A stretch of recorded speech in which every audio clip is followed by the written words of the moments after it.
వాళ్ళు అడిగిన ప్రశ్న ఏంటి?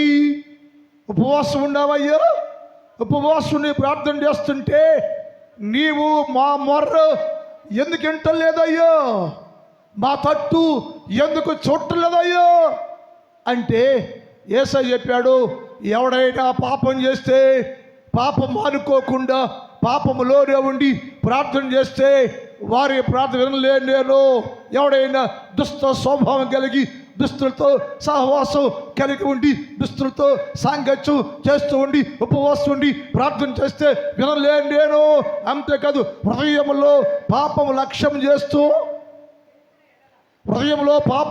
చేస్తూ చేసినట్లయితే వారి మనవి నేను విన్నయ్యా. నీ హృదయంలో పాపం ఉంటే ఎందుకంటలేదు ఆలోచించావా?